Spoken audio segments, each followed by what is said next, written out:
Everybody all set? All right.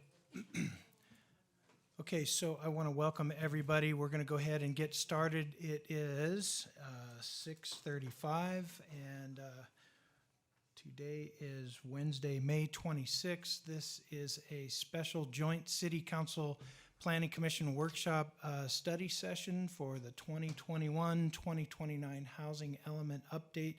I'll go ahead and call the meeting to order now. And Madam Clerk, would you please call roll if we have Madam Clerk? There she is.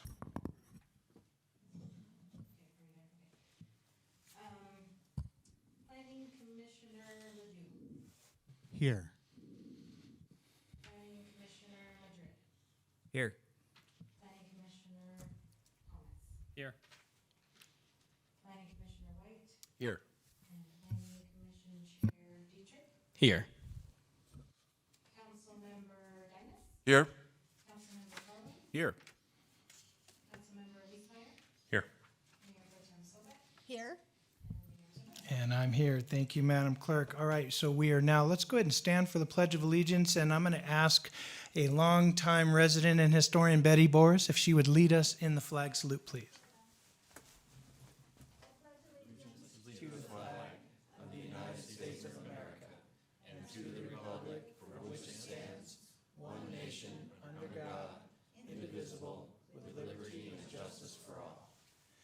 All right, thanks everybody, and thank you, Betty. All right, so we'll get started on our item 4, the workshop, and I'm just going to go ahead and hand it over to Ms. Kitzrow, our Community Development Director, to introduce the team and share about what tonight's commission joint meeting is all about. Thank you, Mayor, members of the council, planning commission, residents, and staff. Thank you for the opportunity for this joint workshop to present the framework of our housing element and general plan update. We started this process in late 2020, and we have a state mandated deadline to have a certified housing element by October 15th, 2021. We have Candace Burnett here in person from Kimley Horn. They are the consultant team working with the city on this work effort. We also have Dave Barquist with Kimley Horn on virtually as well.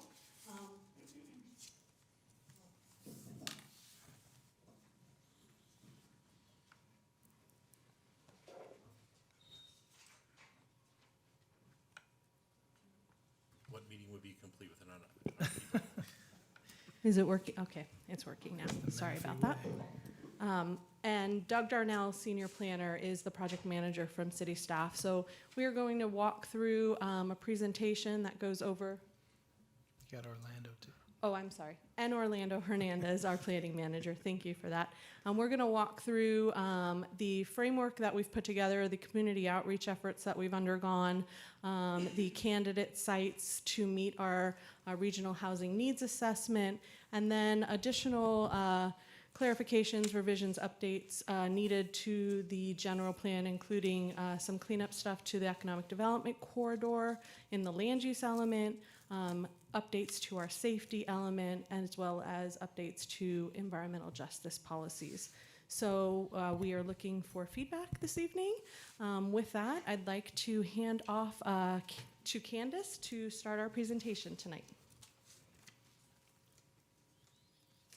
Welcome, Ms. Burnett. Thank you very much. And thank you very much, Cheryl. So tonight is our second joint community workshop with you, the Planning Commission and City Council, and it's our opportunity to give you an update as where we're at in our efforts moving forward on the housing element and also the associated general plan components that we've been working on to date. And so as part of the update, some of the items that we've been working on so far is a lot of community outreach. And so as part of this effort, just to give you kind of an overview where we're at to date is we had our first joint City Council and Planning Commission study session with you, which was our first opportunity to really give you an overview of what the housing element is. It was an overview of the regional housing needs assessment, which is what is defined as your basically housing needs. It's basically the growth opportunity for the city of Menifee. And it's an assigned number that's provided to you by SCAG, which is the council that is over the Riverside County area. And so we provided you an overview of your housing element at that joint workshop. And also at that workshop, we also provided an update in terms of the other components of the general plan that we were going to evaluate and take an opportunity to work on as part of this project. After that, we also did a community workshop in which we provided a very general overview as well of the housing element update and the other components of your general plan that would also be a part of this effort. We also did, as part of that update, as part of that workshop, also an interactive exercise. And we also launched a discussion on what would be part of a survey that we would be reaching out to the community with so that we could get additional efforts, additional community input as part of this effort moving forward. Then we reached out to the community through that survey effort, September 30th through November 23rd of 2020, in which we engaged your community through this survey, in which we provided a series of questions. Those questions included items like types of housing, locations of housing. We also had a series of demographic questions in which we asked for the community provide some clarification where they lived, worked. And then as part of that community survey effort, that helped us inform some of the information that we're going to be providing some of the feedback tonight. Some of that also helped inform the sites analysis, which will also be providing you an update tonight. We then had a second community workshop and also our EIR scoping meeting. And the Environmental Impact Report, or EIR, is what we are required to do under the California Environmental Quality Act. And it's part of the environmental process in which we're going to analyze the housing element update and all of the components as part of this project. And so as part of that workshop, we not only did kind of a recap of what the housing element update process is, the general plan components that we're also evaluating and updating, and also we did an overview of the environmental review process. And at that meeting, we also had an opportunity in which the community had an opportunity to provide questions and also give us initial input on the EIR process through that public scoping meeting. During that meeting, we also did an overview of an interactive mapping exercise and a story map exercise in which we were going to launch the following week. So it was an opportunity just to get the community familiar with what that story map and web map exercise was going to look like. So the story map exercise and the interactive map went live on March 9th, 2021. And it was an opportunity really for the community to provide their input on a web-based map in which they could provide feedback and engage in the GIS-based map and provide specific data back to the city on types of facilities, locations for sites, and also provide any type of additional community input by just engaging in the mapping exercise. And we're going to go through a little more detail as part of this presentation. Additionally, we held another community workshop on May 20th of 2021. And as part of that third workshop, we went over the story map results and also the mapping exercise. We went through the candidate sites analysis that we're going to also go through tonight with you as well.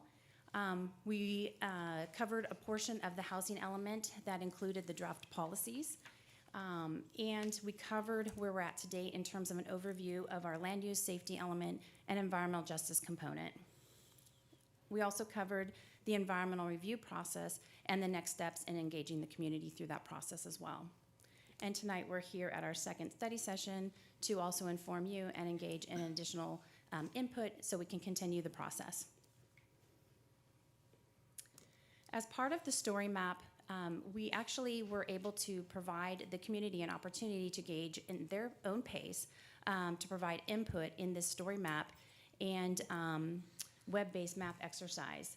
And it was an opportunity for the community through 2 points of access, either through your web portal or through these other URL addresses, to actually obtain information specifically on the housing element or through these story map exercise where they could actually engage and find out additional information, not only on the housing element, the regional housing needs assessment, information on the survey that was taken previously, but also engage in this story map and mapping exercise. And so it also provided additional pictures on and information on zoning information and what, for instance, these types of zoning designations and housing product types might look like within those zoning designations. And so as part of the interactive web map exercise, the community was actually able to go through and pinpoint or draw boxes around individual parcels, identify missing infrastructure improvements, identify parcels that maybe should be added or actually deleted from the map and identified as part of our sites analysis, and or even identify additional opportunity sites that we should evaluate as part of our sites analysis. So as part of the interactive map results, we to date have 66 commenters who have left a variety of different suggestions.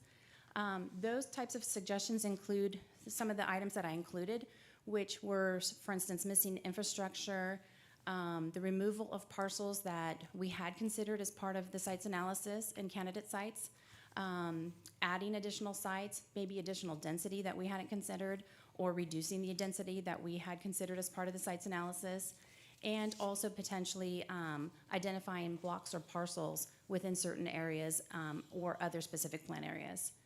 One of the things to note, which is important, is why we identified infrastructure or missing infrastructure in the city is because one of the opportunities that we have to identify when analyzing the sites for potential housing needs is that it has to have access to infrastructure or the ability to provide it, those being that it has the utility connections like water and sewer or access to streets. So as part of that analysis, and the candidate sites information that we received, it helped inform our candidate sites analysis.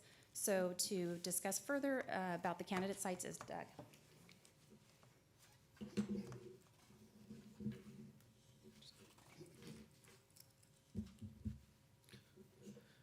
Thank you, Candace.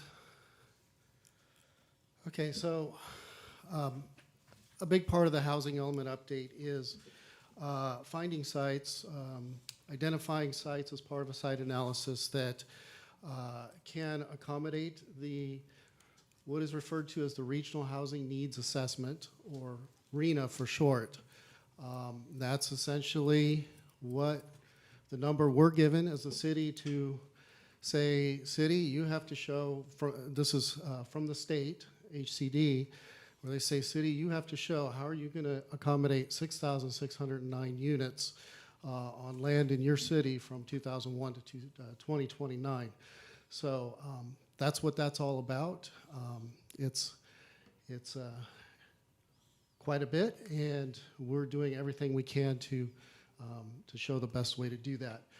The sites need to meet the requirements of AB 1397, which you see here, which means they preferably need to be available sites, preferably vacant sites, meet certain size requirements to accommodate a certain number of units, and be served by infrastructure, utilities. And they need to meet various income categories that you see here.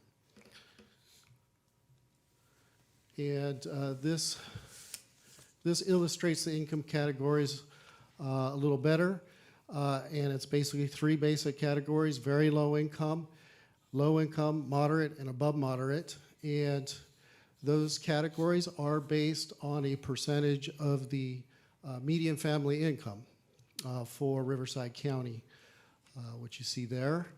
And so very low and low, the total of those are kind of combined, they are combined into what's referred to as a lower income category. They're kind of considered together, which is roughly with 1761 and 1051, roughly 2,800 units. We need to accommodate for that lower income. And then 1,106 for the moderate, 2,691 for above moderate. And so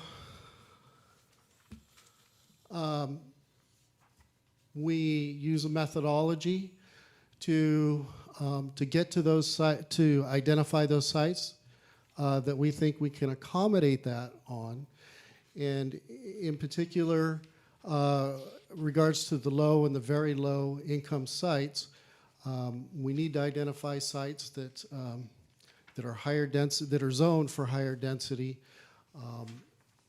In Menifee, that zoning would be the HDR zone, high density residential zone, which would accommodate up to 24 dwelling units per acre.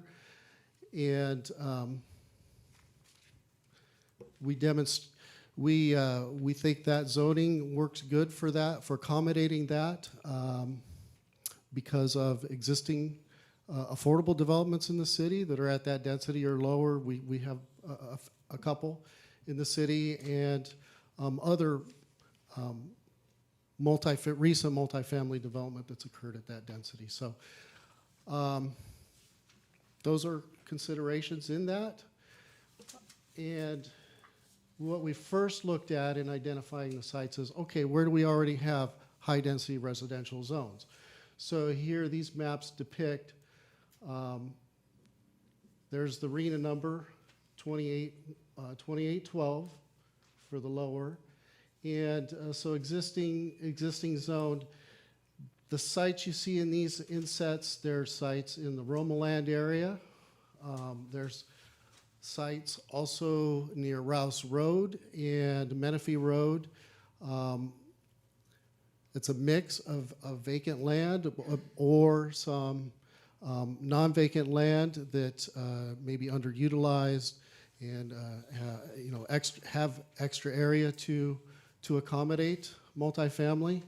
And then in the inset 4 there's the site on Bradley Road. So these are already HDR zoned. And that's what we want to first look at, is what's already zoned to accommodate it and include in our housing inventory. The sites, the preferred criteria is between half an acre to 10 acres, preferably vacant, but they can be non-vacant, underutilized, and access to opportunities. And what that means is, do they have the infrastructure, street improvements, so forth, located near amenities, schools, parks, and so forth, shopping. Mr. Darnell, I wanted to ask a question. Sure. As you're presenting, would you prefer the council and commissioners to hold our questions to the end, or do you mind if you're interrupted and interjected here?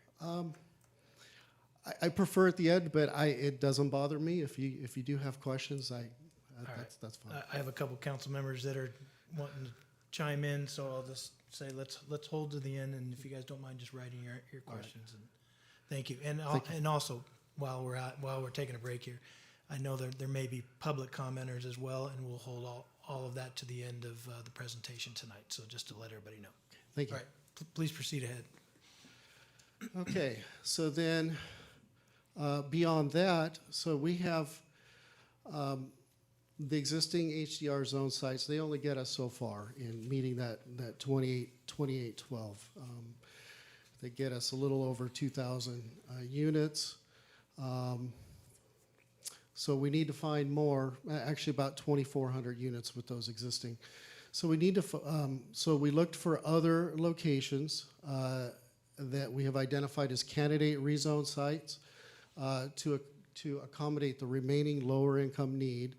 And here you see basically 4 different locations in set 1 through 4. And I'll just, for the first one, in set 1, there's 9 parcels there. They're all along McCall Boulevard. 5 of those front McCall Boulevard, and those are EDC MB zoned currently.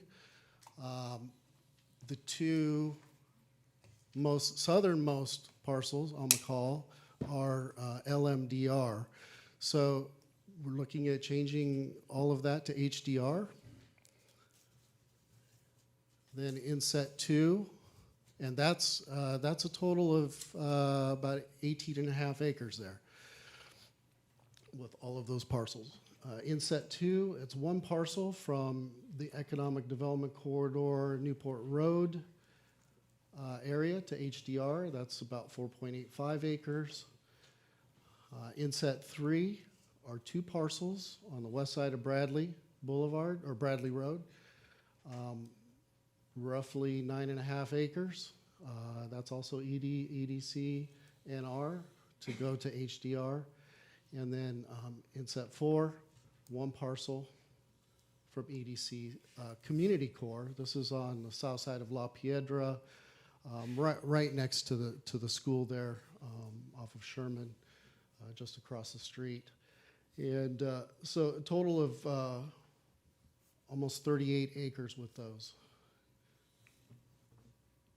And we have these shown in aerial maps so we can get a closer look at them. I've already described what we're looking at. And for the HDR zone, 20.1 to 24 dwelling units per acre.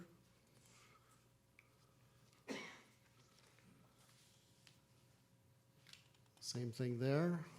So that's what those look like, and you can see the surrounding development to the south of that site right there, 13.39 acres there. You have existing single-family residential development as well as multifamily residential along Encanto, closer to the freeway there.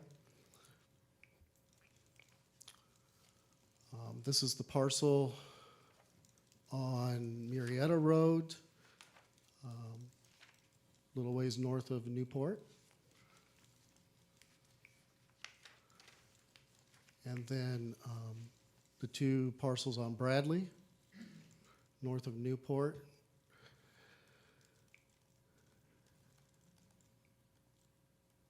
And then the last one, the 5 acres, which is part of the Economic Development Community Core, also to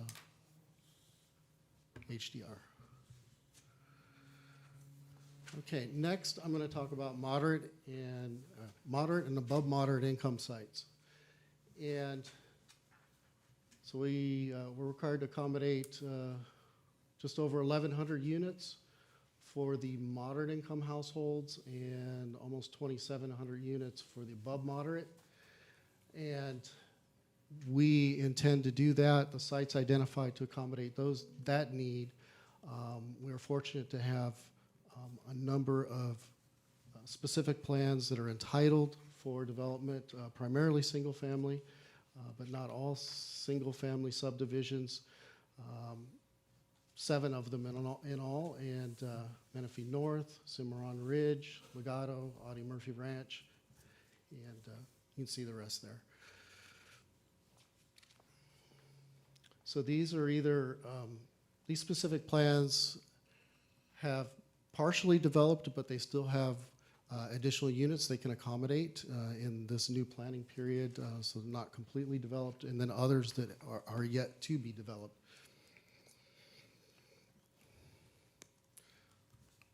In addition to those, we have identified 2 candidate rezone sites. In set 1 is north of McCall Boulevard, and this would go from EDC, I have that right, EDC McCall Boulevard,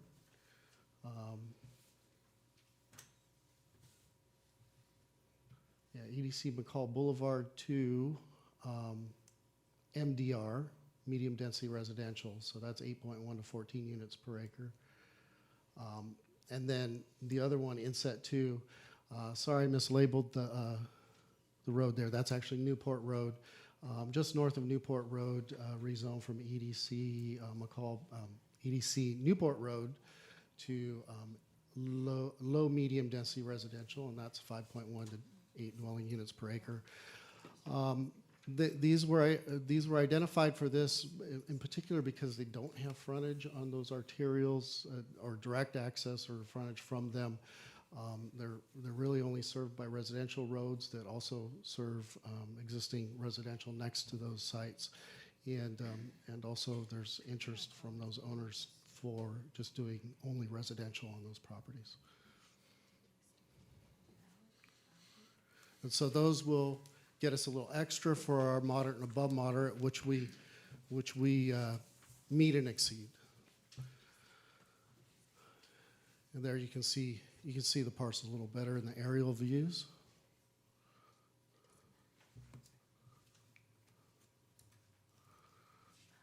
And that's the other one. So with that, that concludes the sites inventory analysis here, and I'm going to now turn it back to Candace. And thank you. Thank you, Mr. Darnell.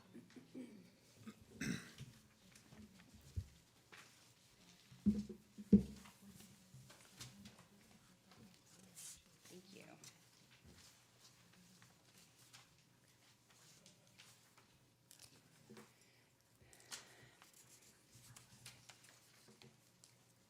So the housing element is a required element of your general plan. It's required to be updated every 8 years in each cycle, and your last update was the 5th cycle, so this is your 6th cycle element update.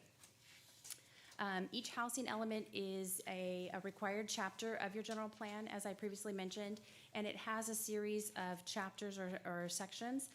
Specifically, it has a section that has your goals, policies, programs, and objectives, and generally it is required to have the policies and programs that is implemented to meet your future and current needs for housing in the city of Menifee. But it also has any new updated policies and programs to meet any of the state changes and legislative requirements that have been enacted also over the last cycle. And so that's one of the things that we'll also be looking at and have been looking at over the last few months in terms of updating those policies and programs to be consistent with state law. It also identifies the future growth, as Doug mentioned, by the income categories. And so as part of that sites analysis, one of the things that we do is we look at identifying per your income categories how you're going to meet that future growth need for the city. And then lastly, it is required to be certified by the State Department of Housing and Community Development, or HCD, to show compliance with the state housing laws. The housing element has these multiple components, which is your population and housing profile. And it's basically the demographics of the city, and it breaks down all of those the demographics of the city in one report. It also has the evaluation of your housing constraints, and it's basically anything that is in your development code and general plan that creates a constraint for development of housing in the city. But it's also anything that's also a natural disaster or anything that the city may have a constraint in terms of creating development or opportunities for development of housing. It will also include your evaluation of existing programs and policies, in which we evaluate the current housing programs under your 5th cycle, and also evaluate for new policies and programs to meet the current housing legislative changes and standards. And then we have the policies and programs and objectives that we identify for the 6th cycle housing element. Your housing element policies may include modified policies from your last cycle, which is your 5th cycle housing element. It can also include new policies and programs, specifically enacted new laws. It will also include policies and programs that potentially would address conservation, amid growth, and that would be anything that would be constraining or restricting any affordable housing projects that you might have in town. And it could include new policies and programs to remove constraints and encourage equal housing opportunities.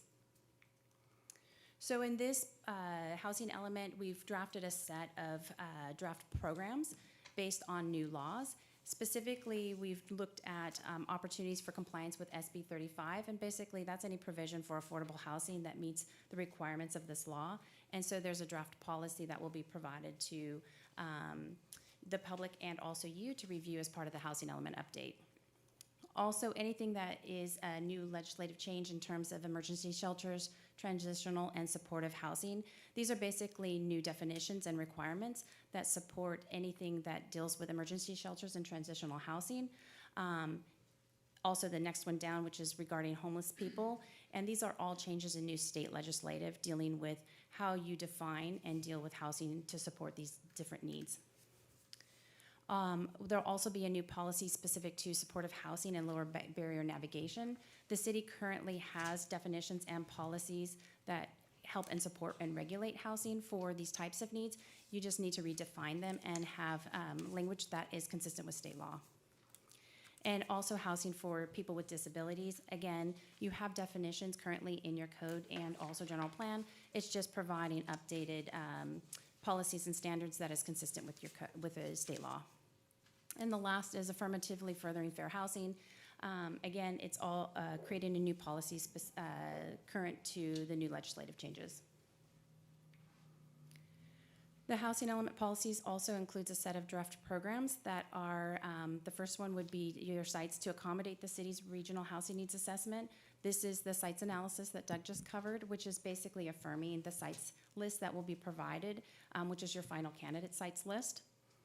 A rezone program, which are the sites that are analyzed and provided as potential rezone sites, and it will be affirming the program to support the rezones. Accessory dwelling unit and junior accessory dwelling unit, you already have a program and a development code standard that supports accessory dwelling units, and it's just affirming your program that you have existing in your code. A senior minor home repair grant and code enforcement programs, these are codes that programs you currently have, and it's just affirming the programs that you already have that you support in your fifth cycle element. And the preservation of at-risk housing. This is a program that just preserves and promotes the conservation of your housing that you already have that's affordable and conserves that housing. And the last one is basically the required reporting that you're required to report annually for your inventory and your regional housing needs assessment. There are additional programs that are part of your programs as part of the program section of your housing element that are also from your fifth cycle or potentially new programs that will also be available once the document's available for release for public review. There are other components that the city is working on in terms of updating as part of your general plan update process as well. One of the components is the land use element update. As part of that, we are looking at analyzing and updating the components of the land use map, and specifically that's for consistency with the housing element update, specific to those 14 sites that we had mentioned earlier as part of the presentation that will be part of the rezone. And that's for consistency with those 14 sites that were analyzed as part of the sites analysis. And that's, those sites need to be consistent with what are being proposed for rezones. And so they'll be updated as part of your land use map and your general plan. Additionally, we'll be looking at any other opportunities in terms of any text changes that are needed to be consistent with your housing element as well. But at the same time, since we're looking at updates to your land use element, we are looking for other opportunities to update any inconsistencies, specifically the text or exhibits or even the build-out summary, since your build-out summary will change specific to your housing element update, but also any other text changes or land use build-out summary. There are other inconsistencies, for instance, with the changes in state law that we are looking at updating, and also taking an opportunity to update any goals and policies that we could also update as part of this, as part of the land use element changes. Additionally, with the update to the land use map, we are looking at any other inconsistencies that we could take advantage of updating the map for consistency, or where there are inconsistencies with existing zoning or incompatibilities. And so at that, as part of that, we looked at also an opportunity to amend, for instance, some of the zoning within your EDC, your Economic Development Corridor. There were some text changes, for instance, that didn't get incorporated with your last general plan update. And so we're taking the opportunity to clean up some of those language changes. Specifically, one of the comments that we've received is that there's a limitation, for instance, in the 15% residential and also standalone. And so we're taking an opportunity to clean up some of those changes in response to how residential is reflected. Also, because it potentially would limit the ability to build residential, it is considered a constraint as part of your housing element. And so it would be a remove that constraint as part of development in your economic development corridor. We're also looking at for instance, amending the land use designation of the community core island and amending that to rural residential for the area that's identified in the map.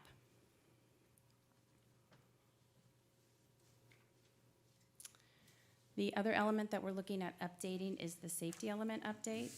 And that would include updates that would be consistent based on the requirements for floods, fires, and climate adaptation.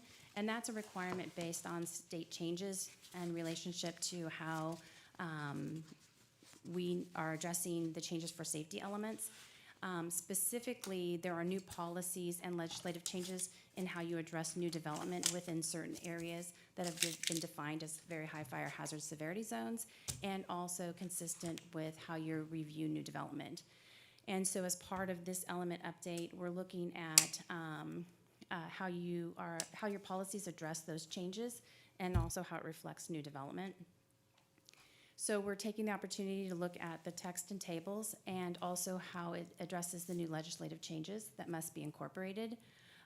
Also, as part of that, we have prepared a climate vulnerability assessment, which is the first step in addressing your safety element update.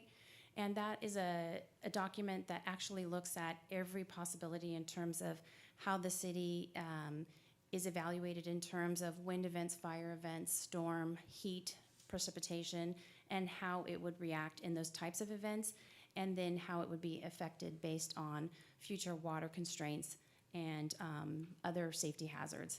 And then that is folded then back into your safety element as one of the documents. The other item that is being updated as part of your safety element is then the required climate adaptation and resiliency as part of that safety element update as well. As part of your safety element, we also need to update your policies consistent with the new legislative changes, which includes policies regarding how you deal with fire and your review of new development. And so those will be also additional updates to your policies and also implementation. The last of the updates to the general plan is potentially the environmental justice policies. It may not be a standalone element, but it might be incorporated or folded into other chapters or elements of your general plan. And although the city does not have a disadvantaged communities per the Cal Environmental Screen criteria, you do have areas within the city that do meet certain criteria of the screening tool. Specifically, areas within portions of your northern area of your community do have some of the thresholds in terms of traffic pollutant burdens and also some of the ozone burdens. So in terms of looking at how you meet those thresholds, we're looking at policies to help reduce some of those pollution burdens and identify opportunities to reduce those burdens in terms of development impacts and or reducing impacts in terms of relationship to industrial developments and residential development in terms of consistency or compatibility. So there will be new policies that would be created in compliance with SB 1000. And as part of that also, we're looking at environmental justice outreach. And as part of that, there will be stakeholder interviews and engagement for the community that's been identified within those pollutant burden areas. Additionally, as part of this, the project actually will be evaluated under the California Environmental Quality Act, or CEQA. And as part of that review process, an environmental impact report is being prepared for the project. The project is the housing element and associated general plan update elements. And as part of this, we've already created or launched the first portion of the project, which is the public scoping and NOP process, which is the notice of preparation, which informs the public that we're preparing an environmental impact report for the project. And on February 3rd, we released the NOP for the project and had the public scoping meeting at that workshop. And it basically allowed the public to let them know and inform them that we were preparing the EIR for the project and that they could provide comment or initial feedback on the project. We're currently preparing the environmental impact report for the project, which will evaluate a series of thresholds that are required under CEQA. And it will give the community an opportunity to review the environmental impact report for the project and provide additional comments and opportunities to respond. There will be notifications when the document is released, and there will be opportunities for the public to provide input and comments on the document, as well as provide input during the public review process and public hearing process. Any comments that are received during the public review of the document, which is circulated for 45 days, will be incorporated in a final EIR, and each one will be incorporated in writing with a response. The environmental EIR is actually responds to these 19 or 20 categories that is required by CEQA, including everything from aesthetics to wildfire, tribal consultation, and land use and planning as listed here. I won't read through them all, but we do a full analysis of everything at a high level because this is a policy document, not a project level document, because we don't have to analyze everything at a project level. So I just want to be clear that because this is a policy document, your general plan is a policy, we review everything at a policy level and for your environmental review. And so the environmental document will look at everything that we are analyzing as part of the project, which is the housing element, safety element, land use element, and your environmental justice policies. And the next step is tonight we have the joint Planning Commission and City Council to inform you of where we're at, up to date with the housing element and these components, and provide an opportunity to answer any questions, provide any get any feedback, and help inform the additional components of where we're at in the process, and also inform any of the environmental document components to date as well. So at that, I'd like to turn it back to either you for questions and us for answers, hopefully. All right, Ms. Burnett, thank you so much. Mr. Darnell, thank you. I think what works in our normal council meetings, and commissioners know this as well, that are serving as chair, that we oftentimes like to ask questions and try to keep it to questions, and then we'll open it up to the public, we'll take public comments, and then bring it back to the council for discussion. So if everybody's okay with that, let's do that. I think that makes a little sense, and that way if there's things that come from the public as well, it gives us a second opportunity then to bring it back. So with that, I'm going to start. I'm going by the order of folks here, and let me just ask, do all the commissioners have the ability to press a button over there? And I think you all do. All right, good. So let's start with Commissioner Chris Thomas. Yeah, can we go back to slide 33? I just want to clarify something you said. It's in regards to Can you check your microphone, Chris? Thank you. If we go to slide 33, I just wanted to clarify something you said. You said you're going to address in the EDC the 15% limitation and standalone, some draft wording there, but then you also said you considered the housing element of EDC a constraint. So are you saying that you're going to remove or amend? How would you amend the housing limitation in the EDC? Do you consider it a constraint, and are you removing that constraint? If I could take that question, Commissioner. So as we went through a lot of the candidate sites, when we went through the technical exercise of identifying sites, remember we had a joint workshop on industrial development in the EDC, and we talked a little bit about sites that weren't directly fronting a corridor being opportunities for residential. And so in terms of if we're identifying those as candidate sites and changing the designation from EDC to residential, that means we basically will meet what was intended with that 15% residential in the EDC. And so looking at ways to then modify how the EDC is written so that if we take that 15% out, because conceptually or with these land use changes, we're using it, correct. And then perhaps just allowing residential in the EDC if it is vertically integrated so that we don't wind up losing opportunity for commercial or office development in the EDC, but still allow some flexibility for residential in addition to. So basically, just so I understand what you're saying, because we're going to identify some sites in the EDC to meet our RENA number, that will be using up the 15%. Therefore, you would add additional housing that's available in the EDC, but it would be on a vertical only. Correct. Is that correct? That is the framework that staff is drafting now. Okay, and do we have any draft of this already, or are we going to wait till the summer of 21 to see it?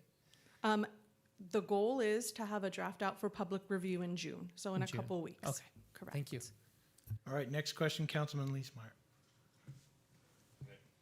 Kind of a pile of questions. Okay. So if you can bear with me. Floor is yours. Sorry? The floor is yours. Can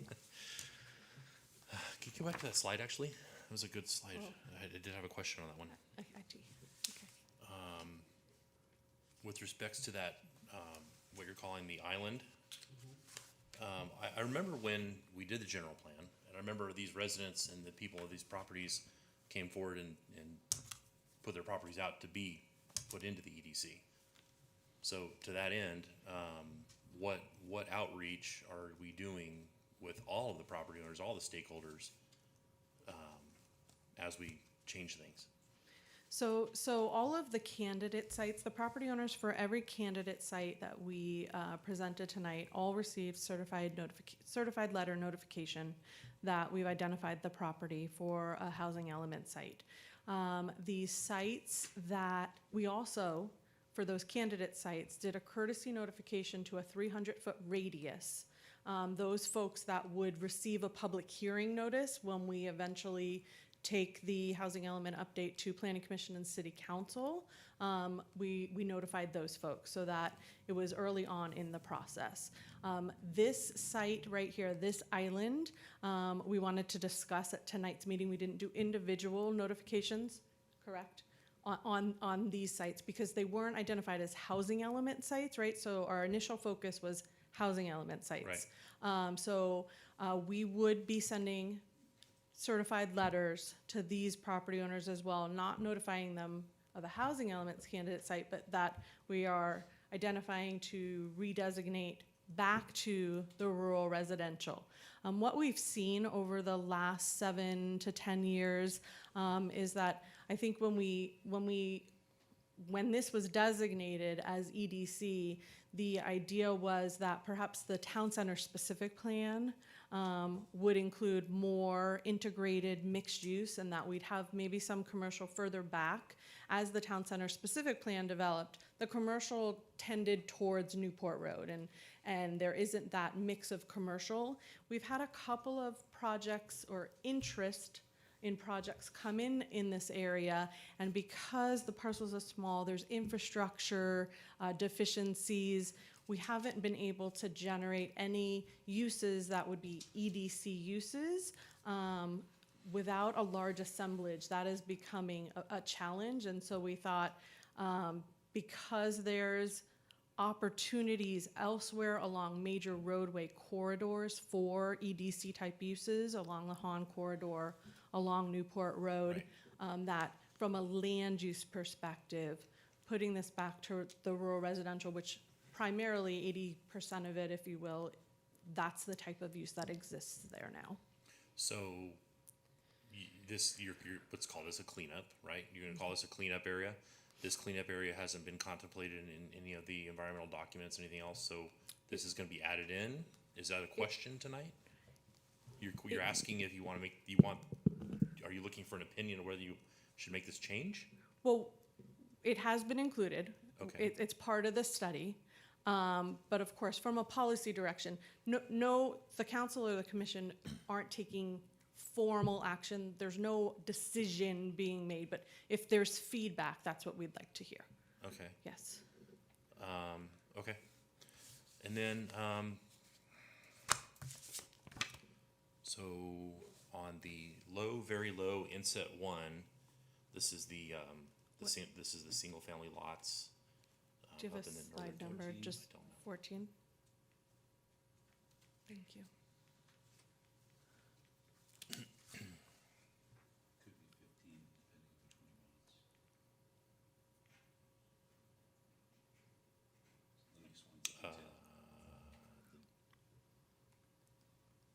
No, Which location? The stuff up on 74, Romoland. Okay, There you these go. are existing high-density residential designations already. So these aren't, all of the sites on this slide already have the high-density residential designation. Okay. Okay, that was kind of my question. It just sticks out like a sore thumb on inset one, for example, how so many parcels are not identified. It's not even, connected. Right, so that whole square, where you see parcels not included, those also have the high-density designation.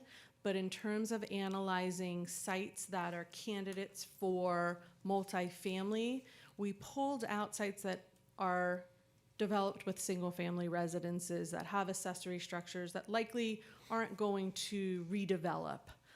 So we try to be sensitive to what is existing conditions and only include sites in the inventory that had the opportunity to develop as multifamily. Okay, Those are all over an acre. Right. right. You kind of answered this already, but when selecting, do we have willing property owners? You just said that you send out certified letters. I mean, are there anybody that's objecting? Where's that at? There was one site that isn't included. It is thank you, Bradley Road, Al Womble site. It is designated for medium-density residential. We have talked about designating it as high-density residential, but he submitted an application consistent with the existing zoning. So that is the one property owner that submitted formally during this process. We have received feedback, and actually I'll let Doug, because he's been the one that's been contacted by residents and by the property owners. With all of the notifications that went out to the 300-foot radius and all of the certified letters on the candidate sites, we have not received, large opposition. I know Doug's talked to a couple people, answered questions, but there hasn't been opposition that I would consider significant. Okay. Did you have anything to add? Yeah, Sure. and I'd say that's correct. The only one that affirmatively objected is the Womble site that Cheryl was referring to.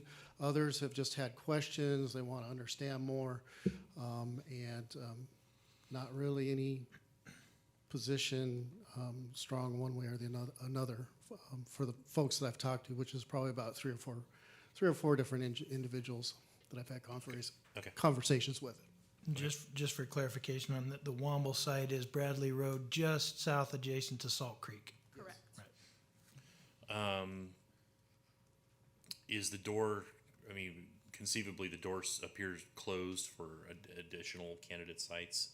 Should anybody want to come forward and say, offer a site rather than maybe a different site, or can we, try and meet goals other ways?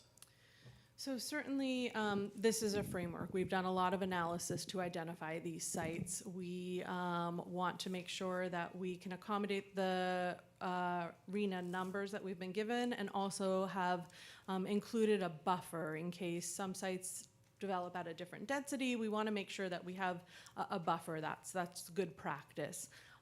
We didn't include specific private requests, property owner requests in these sites, right? So if there is a property owner that has a low density site and wants to redesignate it, we didn't include those in our analysis right now. I think, we're at a point where if there are concerns with the candidate sites we've identified, if we remove one, we're going to have to find another one to replace it. Right. Another question here, sites, it was said sites need to be served with utilities. Is that to say that they need to have utilities in place sufficient enough to handle the project that's forecasted, or it can be done in the future?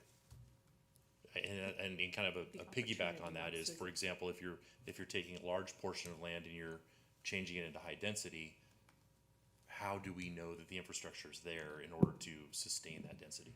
There has to be the opportunity for the infrastructure to be brought in. Okay, so it's not It existing. doesn't have to exist right there to the Brought in. site, but Okay, yeah. perfect. All right, because then there's CFDs and all that stuff that goes along with it. Okay, got it. So I noticed on the McCall area, a lot of them were EDC, EDC designations that were changed to just residential.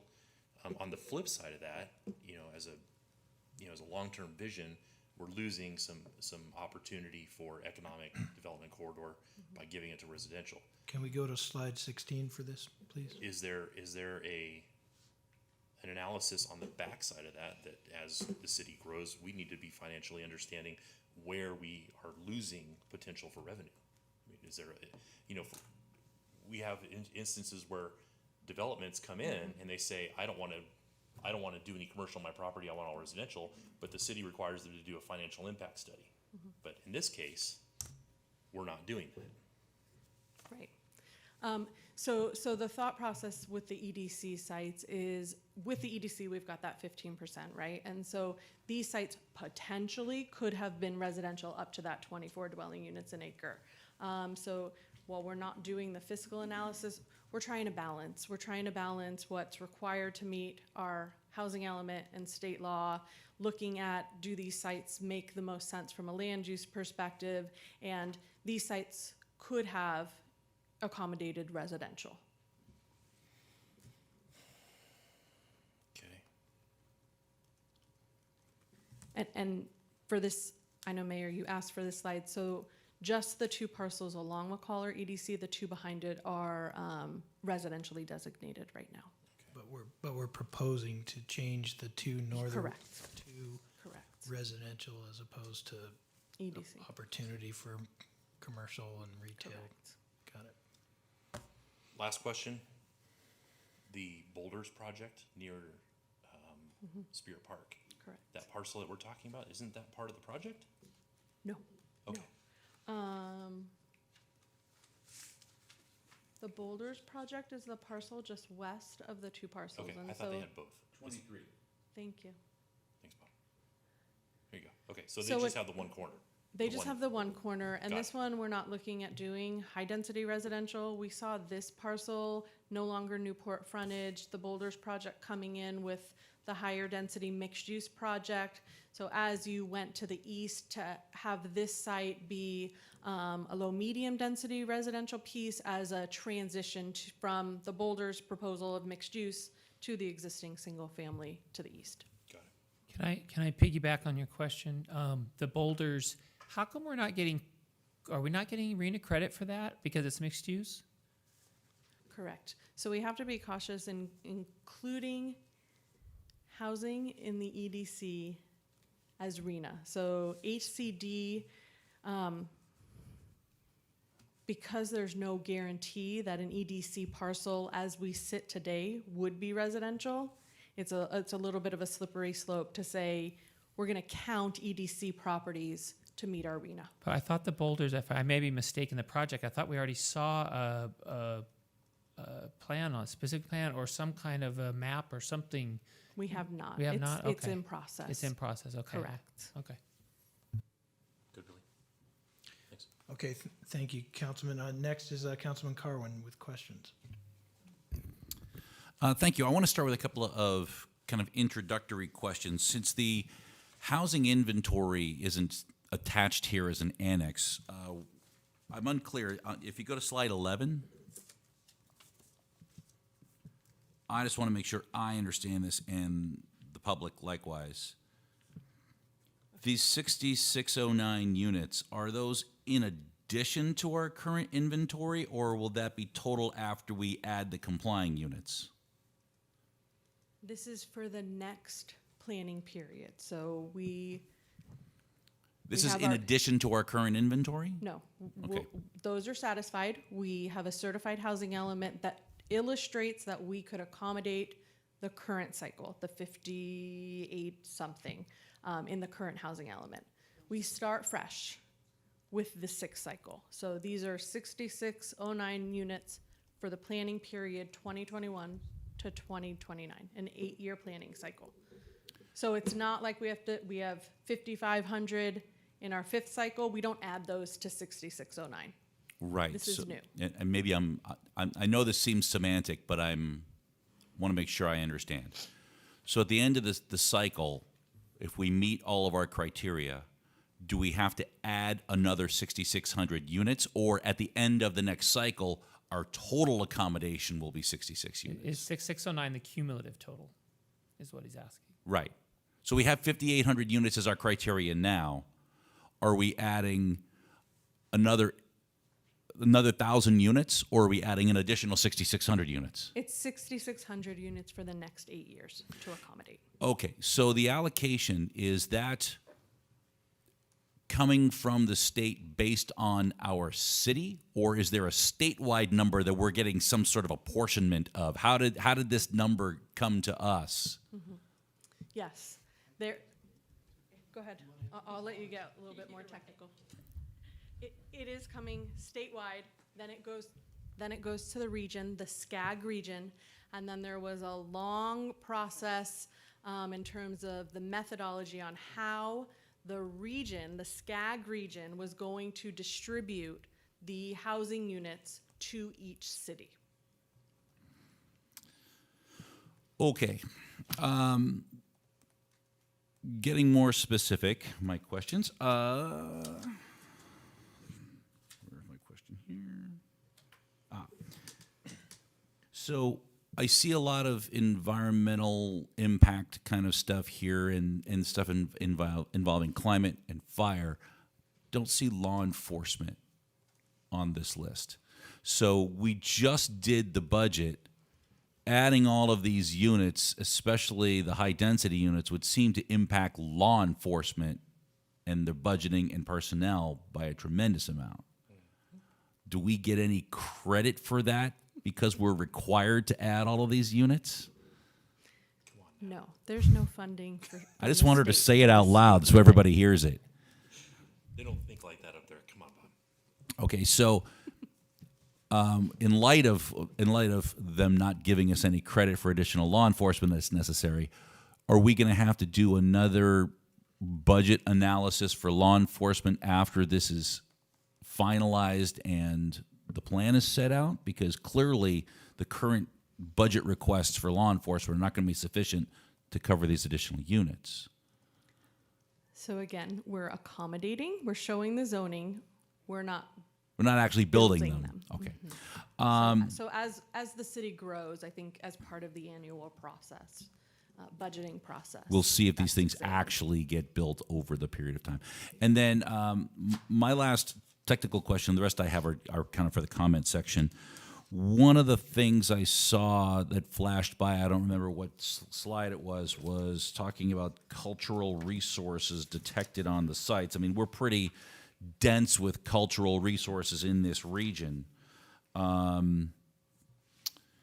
If The EIR slide, yeah. Yeah, so if cultural resources are found in, great numbers due to maybe the adoption of a cultural landscape policy, and that precludes us from building anything on these sites, is there a penalty to us if we can't accommodate the numbers due to the fact that we literally can't build there? So your environmental document is looking at the policy level, but when a development comes forward to actually develop on a site, they'll have to do a site-specific analysis, which will have to evaluate even the cultural impact. And if, for instance, there's identified a specific cultural impact, they'll either have to mitigate for the loss of that cultural impact or have to determine if there's either a set-aside or they have to develop somewhere else or evaluate to reduce that impact. So if they do that impact study and it turns out that they can't build there because of cultural resources, is the city going to be required to find a new accommodating location, or are we good with the original? That is why there's also we accounted for that balance in terms of having the overage in your sites analysis to cover some of those sites that don't get developed out at the maximum potential in your sites analysis. So there is that potential to have receiver sites, basically, to accommodate the loss of other sites not developing out at the maximum density potential. Do we have the ability to split lots? Well, you would have the ability to approve a subdivision. Well, what I'm saying is if we found cultural resources, would we have the ability to split that lot and separate out the cultural resource section and maintain? So if that's the appropriate mitigation based on a cultural analysis that was prepared for the site, and that was what was suggested based on the cultural analysis, then yes, then that would be what the mitigation would be that would be appropriate to support development of that site. And they suggested splitting out or developing a portion of the site, then that's what you would approve. Thing. Oh, one more quick thing I almost forgot. The lots that you have designated here for potential reassignment to accommodate the residential numbers, if all of these sites that are in this list went through and got approved just as listed here, would that accommodate the RHNA numbers? Based on the analysis that we did, we provided at that density, you would meet your regional housing needs assessment, yes. Thank you. That's all the questions I have of staff. All right, Councilman, thank you. Commissioners, do we have any questions right now? I'm seeing none. I did want to ask one, and it kind of piggybacks a little bit off of, actually, Councilman Dynas, why don't you go ahead? All right, I will. Just for a little bit of clarification, because Councilman Carwin did bring up carryover, I think is where he was going from, the fifth cycle that we did back in 2014, and maybe some of those sites never did get developed. And I just wanted to know, is there any things like state laws that might require, a city to approve administratively one of those sites that we would try to reuse in this next carryover? So maybe you can help educate us a little bit, because I think members of the public, as well as some of us here, are just curious about carryover and some of the sites that were identified in the previous cycle, and are we reusing those today, and what are the ramifications of doing so? See, that's why you're mayor. You have the better words for that stuff. That's exactly what I was trying to find out. Certainly. So it's a little bit difficult to see on this slide, but I apologize for that. In the larger map, in sets 1, 4, and 3 include sites that are shown in blue with a red outline on them, and they show a little bit better on the story map that's on the city's website. Those sites were identified as housing element candidate sites in the fifth cycle. Carrying those over to the sixth cycle, if someone came in to develop affordable housing on those, it would go through an administrative approval process based on the state law. So there are provisions to allow us to carry over sites that haven't developed and still get credit for those, but the state says, okay, you have to make it a little bit easier in that case in order for us to allow them to be carryover sites, because in their mind, why didn't they get developed in the previous cycle? Yeah. Great, thank you for answering that, Cheryl. So we are, in fact, carrying over some sites. We are carrying over some sites. We are not carrying over units to be met. Okay, Correct. all right, thank you. Councilman Dynas, you ready? Thank you. While you're on page 13, there's a perfect place to start. I just needed some clarification to make sure I understood. In inset 1, you have a lot there of 1.43 acres, and right to the right of that is not pink. So therefore, and I think I heard you say, and I'm going to confirm that, is that because they're not included because there are single-family residents there? So some of the sites were excluded because they were either overbuilt. In other words, they might have had multiple structures on the site, or it might have had a newer, larger structure on site. So therefore, in determining whether it was a viable site, it was excluded from the site analysis. So some of the other sites that were included, they might have either been larger, they were underdeveloped, or less developed, meaning they might have had a very small structure. So they would have been something that would have been more in line with potential redevelopment.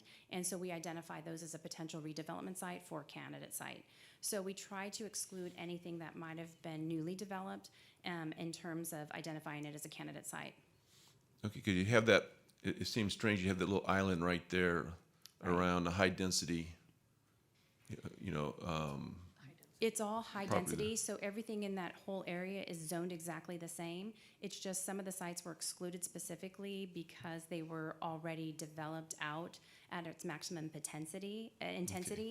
Some of the other sites were included potentially because they have access on multiple sides, so they have the ability to develop with a second unit. They might have the ability to develop out with multiple units, and so we included them as a potential site for redevelopment. okay, thank you. I'm trying to figure out what that was all about, but I appreciate that. If you go to that slide 35, please.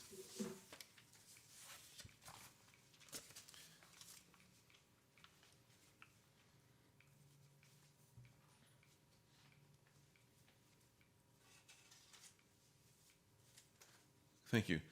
Now, I was trying to take notes and listen at the same time, and the pen doesn't write as quick as my ears hear, so I did hear you say something about traffic pollutants or something like that as part of an issue in the northern part of the city.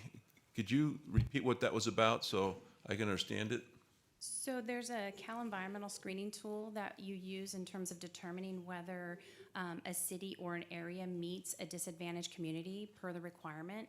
And so when you pull up certain census tracts, which is how the tool works, you'll see, for instance, it pulls up the individual criteria under the screening tool, and specifically traffic is one of the criteria, ozone is one of the criteria, PM 2.5, which is one of the air quality criterias, and it determines those individual pollutant burdens. And so specifically within those specific census tracts, it identifies each pollutant burden for those individual categories. So within that identified census tract specifically, there is a higher amount of, for instance, traffic burden and ozone and pollutant for air quality. And so those would be the areas that we would identify in terms of creating policies that would help reduce some of those impacts by creating implementation policies.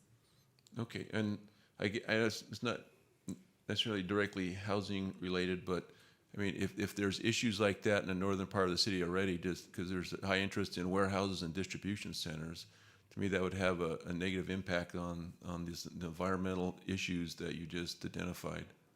Does that come into the the environmental justice policies that we have to come up with potential other pollutants or things like that? Correct. So what we're doing here is establishing policies consistent with state law to ensure that we don't have impacts or overburdens that are concentrated in one area over another. And so with this process, we're going to create policies that guide future development. Any future development proposal would go through a project-specific environmental analysis. And as part of that, if there were impacts, we would look for opportunities to mitigate, and we would look toward the policies that are required through the environmental justice component to make sure that the project complied. Okay, thank you. That's it for questions. I'll wait till comments. Thank you, Councilman. And Mayor Pro Tem, did you have a question? My questions were answered. Okay, Thank you. very good. And commissioners, okay, I do see a couple. Let's start with Commissioner White. Yes, if we go back to slide number 11.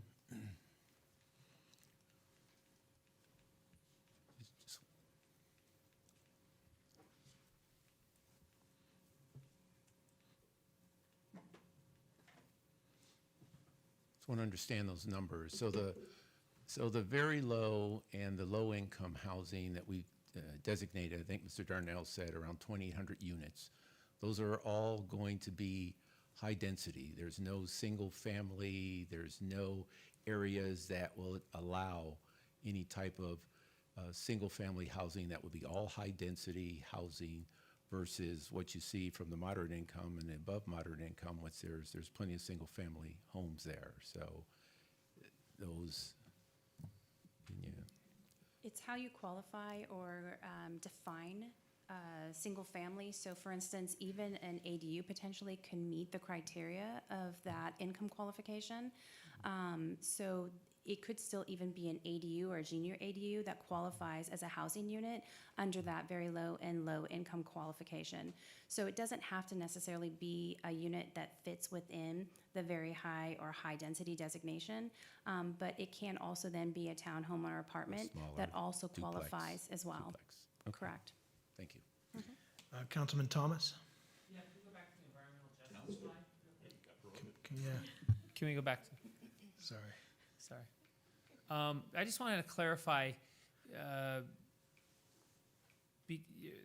apparently the state identified that in that area there were environmental issues that would need to be mitigated.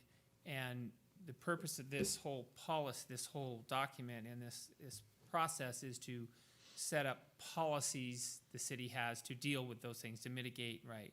So what kind of mitigating things would be in there? And I say that in the perspective of, there's a lot of commercial, there's a power plant, there's a lot of, industrial up there. Are those environmental justice mitigation factors gonna make business hard? Are they gonna put, what are these mitigating policies gonna do? So for instance, some of the policies are specifically related to creating opportunities. Some of them is creating opportunities for transportation. Some of them is creating opportunities for additional food resources. So some of the areas potentially could be considered food deserts, like they don't have additional opportunities to get healthy access to foods and other services. So some of your policies may be specific to providing additional shopping and retail centers. So they're not just specific to creating burden or reduction in businesses. It might be creating opportunities for additional services and commercial centers. So sometimes it's actually creating opportunities for walkable communities or transportation, additional transportation opportunities. Sometimes it's reducing proximity to truck routes.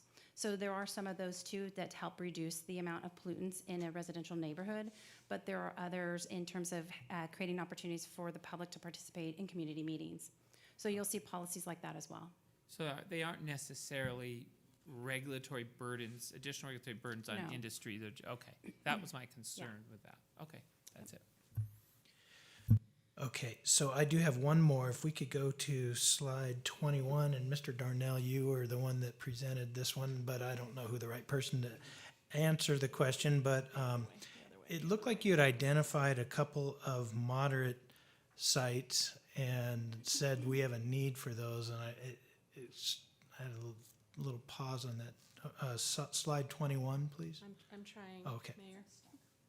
It froze up. Sorry. Anyway, there was a couple of moderate sites, Doug, and you had said they were being created because there's a need, but it seems to me that there's an awful lot of moderate development that's naturally coming to the city already, and so are we creating these because, No, there, okay, they got it. oh, is that the right one? I think so. Okay, there we go. The insets show those sites. And so were those something that arbitrarily was found by the consultant as potential candidates, or did a developer come to us and ask for a change? Or how did we land on this Well, change? you know, I think just from a land use standpoint, and honestly, I mean, we don't need these for the housing element necessarily, because they are gonna be for the moderate and above moderate, which will already meet with the specific plans. I think it was just more of a kind of a land use cleanup to try and do what we thought really made more sense for those properties. Okay, and these are EDCs right now, so we're just trying to maybe clean up some EDC and put it back to residential? These help to create a buffer as well for those categories. Okay, thank you. I appreciate knowing the rationale. And then Commissioner Madrid. Thank you. We've been talking about page 35, the environmental justice policy, but the page before that, we have the page 34, we have the safety element update. So if you see we have update, revise, identify, so that's just what we've been doing. But that last one is creation of climate change, adaptability goals and policies. Is that a moving target, or is that's not our formula, is it? No, it's a new state requirement that we address climate change and resiliency. And so that is part of what is being analyzed is the climate vulnerability assessment. So that is the first stage that we were required to prepare.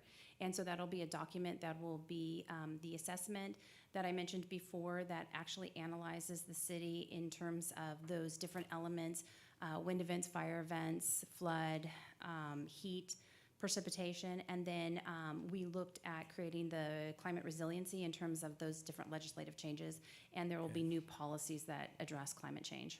So you know how to write it, so we can Yes. get by, okay. And creating new policies to address it. Thank you very much. Yeah, absolutely. I see no others, so if council and commissioners agree, Madam Clerk, do we have any requests to speak either in person or that are with us virtually? I do not have any requests to speak here in person, but I'm not sure if Albert Womble is on Zoom. He did reach out, but I don't know if he was able to join us. Nope, IT is saying no there, that he's not on. No, okay. All right, so we have no comments, so we can bring it back behind the dais and open it up for any additional discussion. It's been very informative, and I think most of us have learned a few things. Councilman let's start with Commissioner Thomas. I just want to say thank you to staff for doing this. There are so many moving targets on doing these properties, and I've received input from many citizens. I know we have the legislative requirements. We have so many different parts, and we've talked about different parcels in the city. And this is a very, very difficult task. You have financial considerations, property owner rights, you have legislative requirements. So I'm just impressed with what they've done, and going through the different locations that you've identified, I can kind of see the whys of why they did that. You have to balance different things. Not everyone's going to be happy, but it's making in my opinion, the least painful decisions possible to accomplish this. I just wanted to tell that to staff. That's very good points. Thank you. Councilman Carwin. I really wish that Mr. Womble had been on the phone. Is there a way we can put up slide 14? Because this is the one that I don't understand. And it seems like a lot of other people have more understanding than I do about this. But this is the property that's across from the LDS Church, across Lazy Creek at Bradley. And is there... Oh, maybe I missed... sorry, slide 18 is the overlay of that, the photo. That's the one I wanted. Thank you. So what we're saying here is, there's the two blue parcels there. Above that is the LDS Church, and then above that is the Mr. Womble's property. Is that what we're talking about? Right. And I just don't understand the logic of making those two parcels closer to Newport residential and then going past them and then having commercial up there. It seems like it would be a much more logical flip. So His is residential. Councilmember Carwin, yes, the Womble parcels already are residential. Okay, so They're there's no medium density residential. Okay, so there's no opportunity to include those in the application of the RENA numbers or rezoning them for low or high or anything like that? That would So- make any difference? No, and they have an application in to develop at the density that the sites are already designated for residential. I also am concerned about the entanglement of the ownership of that northern of the two parcels and its relationship and ownership with the church right there, and the legal ramifications of rezoning church property. I have concerns about that weren't really addressed here today. That seem a little more complex than this discussion. Is But that church property? yes, the northern of those two parcels, if I'm correct, is owned by that church, correct? Correct. Yeah, that's the LDS Church there. And so that's why I was looking at the other two properties on the other side, but it looks like that won't make much of a difference. So that's my main concern, is that of all of it, that one parcel is the one that I have the most concern about. Just from, I know we have authority to do it, but it seems like we're staring down the barrel of a potential lawsuit with regards to the church? Robert, we actually asked, maybe you can address it, Cheryl. We asked her about that, about what the possibilities on that property were if it did not want to develop with housing. And churches have the right to build another church there in that area. So maybe you could address that. They would retain that right? Certainly. Churches can develop in residential zones with a conditional use permit. You know, with this exercise of identifying candidate sites to meet our RENA and including a buffer, this is a perfect example. Should over the next 8-year cycle someone come in and say they want to build a church, what we would do is go through the process of a conditional use permit application. But in order to approve it, we have to make a finding that says, because this was identified as a candidate site, it was identified to accommodate X number of units, but the church wants to move forward, we have to say, we have those units, we have a buffer of that number of units that's lost. Thank you. That clarifies it for me. Appreciate it. That's all I have. I have Councilman Leesmeyer next. Yeah, just kind of a couple of concerns, and I don't know if you want to address them or not. I'm as Bob was alluding as well, the financial impacts side of this, certainly this screams that we need to update the diff study, and we need to be understanding what our future development impact fees structure needs to look like. As we start to get rid of commercial opportunities. So I just want to make sure we're following up with that, and that's coming soon. And the other concern I had was with the cleanup effort. It kind of seems like a staff-initiated general plan amendment to do all the cleanup. And in that regard, I'd like to maybe see if the rest of the council or anybody else has any ideas about things that need to change in our general plan, rather than just picking a couple here and there. I mean, there's probably a lot of things that need to be adjusted. I know there's other council members here that are new and probably have ideas, and it seems like we're kind of just slipping some things in here. And I just would like to try and stick to just dealing with RENA, and maybe have that discussion later and do all that other cleanup. When are we due for the next general plan land use update? This was an opportunity to do a little bit of additional, right? We don't have a specific schedule because we were already opening up the general plan. We had to make edits to the land use element as a result of the housing element update. We looked at this based on the feedback we received at the workshop in December 2020 on the EDC, that, certainly the intent is not to have staff, slide something in here. We'd like that feedback. The cleanup to the EDC percentages, is directly tied to rezoning some of those sites.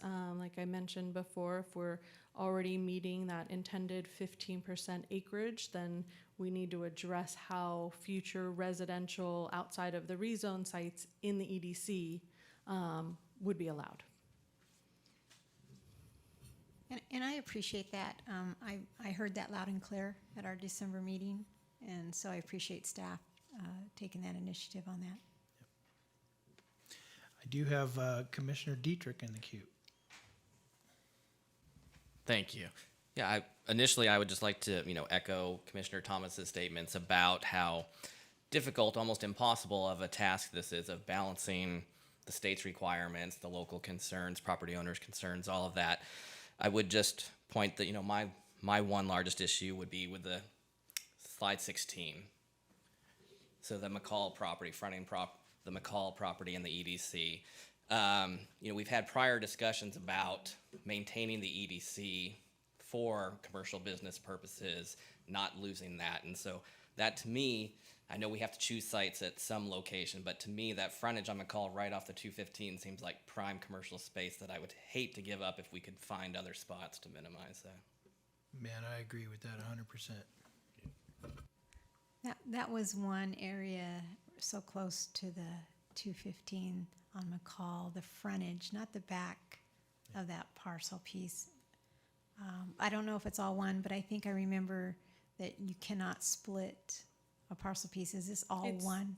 It's actually 4 separate parcels. It is for, so that the 2 frontage along McCall, close to the 215, that one kind of stood out to me as well as a concern, just because I know it's not pictured here, but we have that development coming in just east of that already, our retail, commercial, the gas station, and I don't know. Correct, on It's the called- east side of the southeast corner of Sherman and McCall. Yes, yes. Would that be a candidate for that vertical integration we were talking about? I was hoping the mayor was going to expound on that a little bit. It is a candidate. It was a candidate at one time, but I understand the need to try to, we're being forced by the state to find these sites, and so we're kind of exhausting what we have, and so the EDC sites have kind of become, I guess, the easiest to convert and make them qualify, so. I think, But, yeah, I go think ahead. part of the process and the analysis that went into it is looking for sites that were on a transportation corridor, were in near proximity to services and commercial, rather than sites that perhaps are in, the outskirts of the city. And so that by default is how we landed in the EDC. Yeah, but Councilman Carwin asked, and I'll just share, it was something that Commissioner Thomas will remember, and I know Councilman Leesmeyer will remember when we were doing this many years ago as commissioners. And we talked a lot about seeing that true vertical mix, and we were hopeful that we would see, restaurants downstairs and some offices on the second floor, and maybe a couple of floors of residential suites. And it had to do with, transit-oriented development and being, making it so that we're reducing tailpipe emissions and a lot of smart growth policies and make it exciting and give it a plaza and a welcoming place and all of that. And so we were hopeful, but that was years ago and we still haven't seen one yet. And when I talk to developers out there, just so people know, the answer is that when you have that vertical dynamic, when you're trying to build something that's 3 or 4 stories, that the cost of steel and concrete start to affect it. And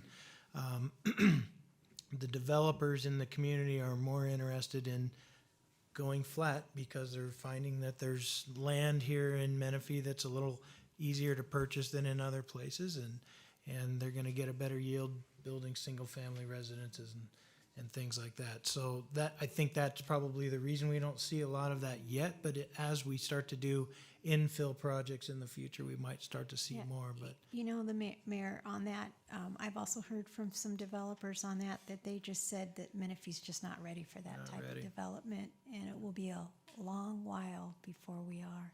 Yeah, So, maybe. But like Well, you what if the said, first floor is a Trader Joe's? We'll see. They're ready for that. See, then people want to live all over the place right there. Very convenient for shopping. So, I always want to say if you build it, they'll come, but you just never know. All right, and Mayor Pro Tem, continue on. yeah, I just want to piggyback on Cheryl, on your answer that you looked for projects, spots, possible locations in the economic development corridor.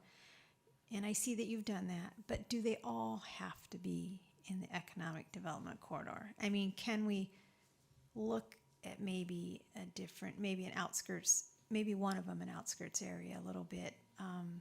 I know that at the end of McCall, in the Heritage Lakes neighborhood, if you go all the way east, there was going to be some retail, and it did get changed to housing because they found that just made more sense. And I'm wondering if we might have one of those areas, maybe Audie Murphy out in that area, Quail Valley,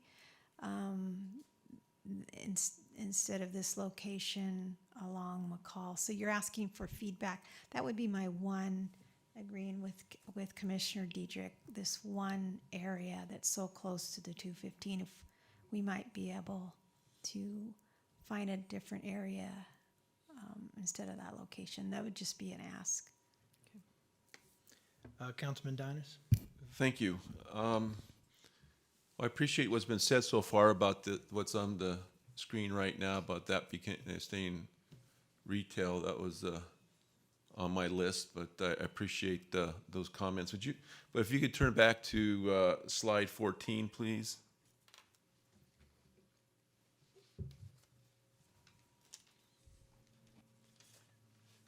If you notice here, I mean, it's obvious, but I'm going to state the obvious. If you notice that of the 11 parcels that are being rezoned to high density, 7 of them are on McCall. You add that into there's like 2,000 to 3,000 homes somewhere in the process of being built within short driving distance. We're going to use McCall for their access to the freeway, not to mention those that come from the east down McCall. I don't know how District 4 got so lucky to have all the high density parcels, but it's luck of the draw, I guess. I guess it means we go buy lottery tickets because we're on a roll here. But my concern is, the traffic's almost overwhelmed now. That's before all the property are developed into homes with the inadequate intersection there. Interchange. I know that it's on the list somewhere. But when those were chosen, I mean, was there any thought on the traffic and issues that this is going to dump down onto McCall? I mean, you go from high density, plus 2,000 to 3,000 homes, you can have a lot of cars on McCall, and that to me is inadequate for this amount of housing. So each individual project, should we get a development proposal on any of these properties, would have to go through that type of analysis. Again, the parcels being designated EDC right now could allow for an intense type of use, commercial development that would also bring that type of trip generation with it. But in the future, if any proposals for development came forward, they would be required to go through that analysis, project specific. I understand, that's fine, but I'm thinking of the phone calls when we get, especially on the one on can't remember which one it was. Slide 16. Right? Because yesterday I went to spoke with Casablanca HOA and the residents there. They're going to be thrilled to know that they're back.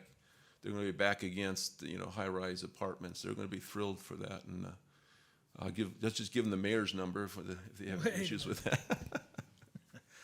But that's a concern I have. I understand this is being foisted on us by the state. I understand that. I understand that you're looking for vacant land.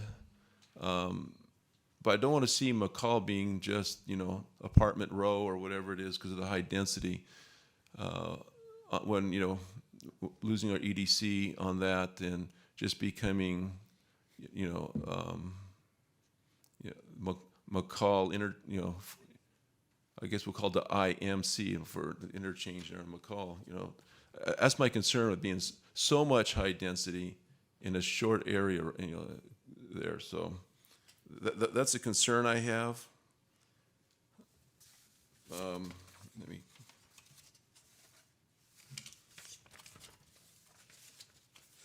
See if that's the main. That's my main concern. It's a lot of high density, small area with a roadway that's residents already having an issue with trying to egress to and from the freeway on that. Certain times of day, it's really bad, especially when you have a couple of schools going through there. The traffic is really bad, and you add that much high density is going to make it worse. So, but I understand if that's the only land we have, it's disappointing. But that needs to be brought up and discussed anyways. So All right, thank you, Councilman. And let me just ask a question, Cheryl. On this slide, if staff and the consultant were to magically find a couple other replacement candidate sites, and if we were to convert those southern two pieces, the other two would remain EDC, correct? It is existing EDC, so Right. so if we were, if it's the will or the comment to look for other sites to replace those, whether it be all four of them, which total about 13.5 acres, or just the two fronting McCall, we'd have to find other candidate sites. So yes, we need a replacement. Okay, but they would remain EDC, those two. Correct, we'd so just pull them off, we'd just pull them off take the them work off the effort. arena, okay. Which may end up working out for us, because I think that was our original desire at one time, but you're gonna have to find two other candidate sites or something to accommodate that. All right, next up is Councilman Carwin. Thank you, Mr. Mayor. Cheryl, would you go to slide 33, please? I know we've got you jumping all over the place here. So a conversation that's going to be coming is the aspect of the northern gateway with the distribution centers up there. It looks like there's 7 slots there. Are those all separate lots, or are they just split just for convenience in marking? I'm gonna try and follow. So are you talking about the colored area designated Correct. Northern Gateway south of Ethanac Road? Yes. Okay, what you're seeing there is actually roadways. Roadways. So that is a color over a multitude of different parcels. So, but the splits that you're seeing are streets. Okay. So is there any opportunity to use one of the parcels up there in lieu of some of these more,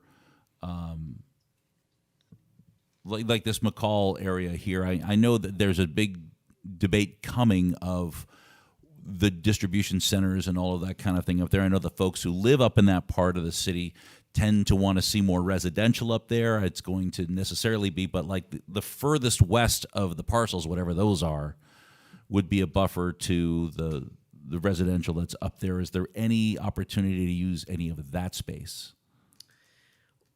We didn't look up there. Some of the reasons we didn't look there is because the intensity of industrial type uses and the compatibility with residential would be a concern. So, but like a high density apartment complex abutting industrial isn't the same thing as having like the moderate or those kinds of housing elements. I think non-density dependent, it's still living units adjacent to those warehouses is the concern. The adjacency, whether it's an apartment building or a single family home, it's still a residential use, which is considered a sensitive receptor, where you want to ensure that there are not those incompatibilities with a higher intensity warehouse distribution use adjacent to a residential. I mean, I don't know how the rest of the council feels about that section over there. It seemed like an opportunity for a small portion of trade-off for more valuable property, but just wanted to question about it. Thank you. Next up, I have nobody. Did somebody drop off? Councilman Dinah. A question with after Councilman Carwin brought that up. You know, I know you're looking for properties that would fit high density, but I guess it's a question / comment, but it seems like where we're placing them, they're nowhere near an employment center. You know, you think of the high density and the walkability and all that stuff, but yet we're just kind of sticking them here and there without thought of those that live in the higher density ones will be able to, or the very low income, being able to access employment centers if we just kind of stick them in places. I mean, did that go into the analysis at all? Or is it just, hey, here's some available land and we'll stick high density there? So we looked at the corridors and adjacency to commercial, where bus transit may already exist, where there's services, and so that did go into the analysis, correct? Thank you. I have Commissioner Thomas next. So I'm in total agreement with wanting to save those EDC parcels, and I've fought that fight for a long time. But to be fair to staff, the next RENA cycle, how many approximate units are we bringing online? I mean, just a, That's really unknown. I mean, But- last cycle was in the 5,000s, this cycle's in the 6,000s, depending on what the state identifies as the housing need and the methodology to assign those units to each jurisdiction. It would be a crystal ball guess. so my point is, short of the state legislature changing to a different political party, we're gonna be going through this exercise again. And it's gonna be a situation of making the least pain as possible. So I'm just balancing that. We're gonna be going through this again. So I guess the other question I have for staff is, do you have a potential list for the next round? That's a long time. No, No. we'll tackle it 8 years at a time. Okay. Yeah. Okay. Cheryl, okay, were you No, still go answering? ahead. No, go ahead. I thought that was the end. I wanted to ask about up in the Menifee North specific plan along Highway 74, and it seemed like recently we made some conversions to the specific plan. We made a specific plan amendment that added additional high-density residential. Does any of that It candidates? did, but many of the specific plans, the high-density residential doesn't hit that 20 to 24 dwelling unit target. And so while we did identify the Menifee North specific plan, in the candidate sites, we included it in that moderate to above moderate. Moderate, okay, thank you. So it needs to be 24 above, 20 to 24. 20 to 24. Okay. Go ahead. Is it 20 to 24 because that's the capacity of our general plan? So that's a really good question. The state actually takes a one-size-fits-all approach and says default density for that low and very low should be 30 dwelling units an acre. When we adopted our general plan and our last housing element was certified, we made the case that here in Menifee, 20 to 24 could meet that category. We are taking that same approach now. Rather than going up to 30 dwelling units an acre, we are going to be requesting HCD to keep that 20 to 24 to meet that income category range for our RENA. Who wants to do a GPA? I kind of like capping it at 20 to 24. That's just me. No, I'm saying go lower. No, you don't need. So back to my question on that Menifee North. So what is that 14 to 20? Is that what that ended up being? I don't know Those off the top of my apartment- 'cause head. it's I'm sorry. apartments, right? Yeah. I thought it was very high apologize, density. Mayor. That it's all semantics because some projects call very high density something and the next one calls it medium and it's the same amount of dwelling units per acre. And so Correct. sometimes we get confused when we see the labeling, Correct. but really we need to take a closer look at what is the dwelling Right. units per acre. Very similar situation for the Cantalina specific Cantalina. plan. It identifies planning areas as very high density residential, but the dwelling units per acre is 18 max. Thank you for that clarification. And I was going to talk to Commissioner Thomas about that because both of us know that that was going to be very high density. At least that's what the labeling on that. And so I thought it counted. So that's why I asked you that question yesterday. Commissioner Thomas. Yeah, what about the project out on 74 right next to the high school? I can't remember the name of that project. It's huge. And we were looking at the alleyway type stuff. What's that project again called? That is Brookfield's Menifee Brookfield. Valley, and they are reevaluating that. So And that wasn't considered in any of these potential sites? no. Right now, the land use designation out there is specific plan, part of the Heritage Lake specific plan. And so what exists there now is single-family residential from a land use perspective. But there is some parcels right along 74 that we said we wanted commercial Commercial. along there, right? So if the council's taste buds are not liking the McCall properties, there is some potential there right behind the commercial to increase the density to higher density right behind the commercial units. So the challenge we have there is we have very large parcels as the site exists right now. And for the Reno, we have those site size constraints, so generally less than 10 acres of developable. And those are all large parcels right now, and we can't designate a portion of a parcel. Possibly we could approach the owner and say, which I'm sure they would salivate at the opportunity of putting some higher density right there to split a parcel. Just a thought. So, And this is just an editorial. I think that 10-acre number is dumb. All right, Mayor Pro Tem Sobek. Makes no sense. Yeah, I had a question too on a possible location of maybe why it wasn't identified. And that would be on Holland and Palomar Road, that the strata on the north side, they were gonna build build apartments and then also a senior care facility. Would that senior care facility I think they contribute to were- the small? I think they were both market rate Market rate. apartments. Okay. Yeah, All right, thank you. and we didn't include that because that's an existing valid entitlement and it isn't affordable. And Del Oro, is that? That's the Del Oro. Del Oro, okay. Correct.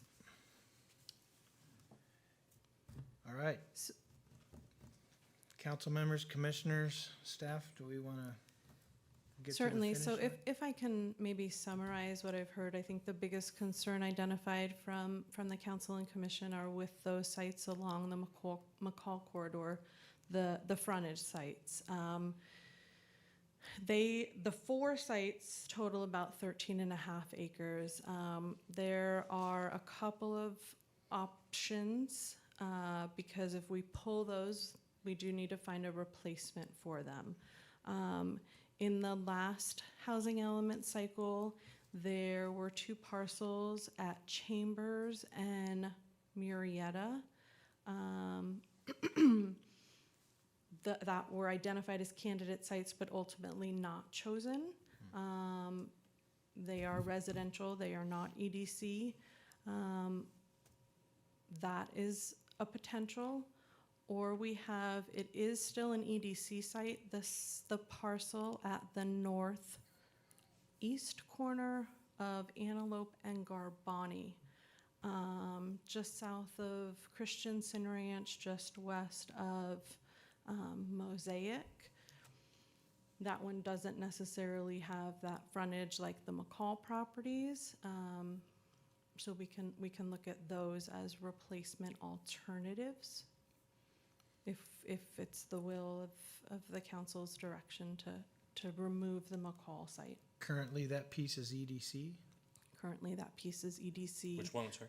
It is surrounded It's by got Paloma residential. Wash cutting through the center of it diagonally, right below Christensen Ranch. Oh, got it. That's freeway fronting. Right. Antelope frontage, yeah.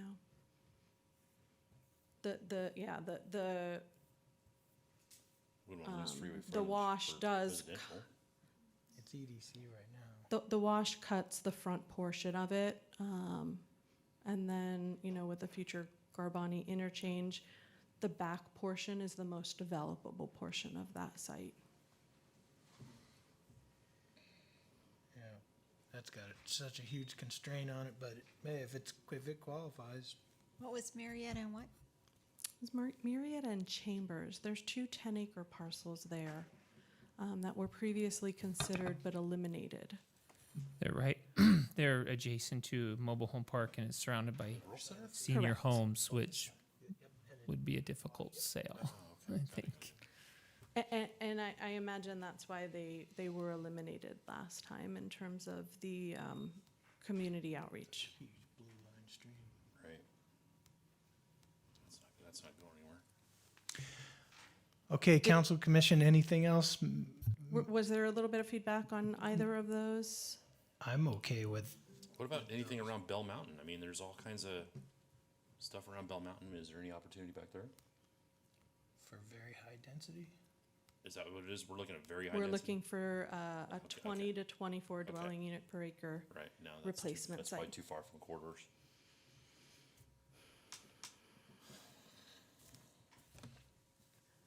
If you looking for feedback, do you guys know those two sites that she just identified? Maybe Cheryl, what you might be able to do if you can is create a couple quick maps and follow up maybe with us that show us those and just say, I have them, if I Alright. can share them. that'd be good, that'd be good. IT, can I have? While she's pulling those up, the property at the end of McCall, that on McCall and Menifee Road, Lisa, you had mentioned was retail. Was retail and was converted to housing. Are you talking about where the Stater Brothers was going to go on the southwest corner there, or what? No, there was, originally when Heritage Lake had, that faced Briggs Road, they had All the way back at Briggs. all the way. Oh, that's on right, Briggs. way back There in was there. a retail section there, but that was taken out and, Okay. and homes put there instead. I think that's what Councilman Right. was talking about. Yeah. Okay. I was thinking of another spot. Is there? What I was thinking of is that was it wasn't on a main corridor, it was out in the outskirts, and I wonder if there's another outskirts similar to something like that. Is there anything near that corner of McCall and Menifee Road, maybe just south a little of there? Because that's not built along there on the west side of Menifee Road and right there. I mean, that's something to look at. So, And those sites are designated commercial retail. Okay. okay. So this is the first one I was describing at Antelope and Garbani. For purposes of analysis in determining the potential unit count, we would only be able to count, the area at the northwest corner of that site as developable opportunity. Because of the, But Along this the water. site could replace Yeah. those 4 parcels at McCall adjacent to the 215. And the other one I was describing is up at the, I'm sorry, do you want me to go back to the other one? Are there any other slides that we're not seeing? Just these ones. For discussion purposes, I wanted to be prepared in case there were concerns with some sites. good job. I actually prefer both of these. This one here is just the one on Valley is just north of the Atria Senior Care, right? Or what they Yes. call, whatever they're calling themselves now, Gladwell. That site is constrained topographically and is located within a very high fire hazard severity zone. So when we talk about constraints to housing in the arena, that one becomes a little bit of a challenge. But the 2 parcels at Chambers and Murrieta, those were contemplated in the last cycle, but not ultimately included for rezone or candidate housing site. Yeah, I don't think that'd fit there at Valley, but the one in Chambers of Murrieta is better. But that's even so remote. It's really kind of landlocked in there. Well, I could see a senior apartment center there that would be a little, might be a possible, we don't know how that happens, but it would fit in there. Affordable senior housing. If you designated something senior via the land use, does that have the same RENA count as anything else, or is that considered a constraint? So we can't designate for arena the type of use, Just the the density. the density. Yeah, we're density. looking at land use. But I like that one better. That would be Yeah. my first choice. Councilman Dinas? Yes.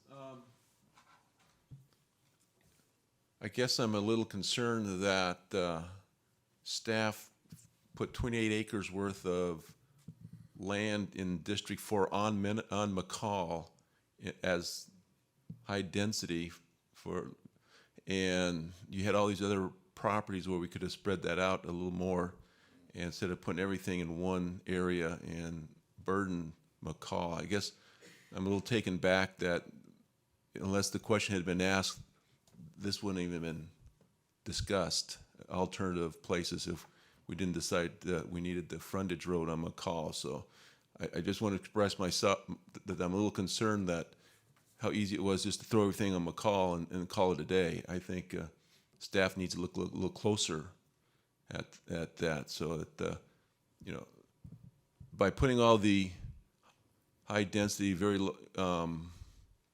land right there in McCall, you're changing the makeup and what District 4 was moving towards, and it does alarm me somewhat. So I much prefer to share the wealth and not burden McCall as much as it will happen with those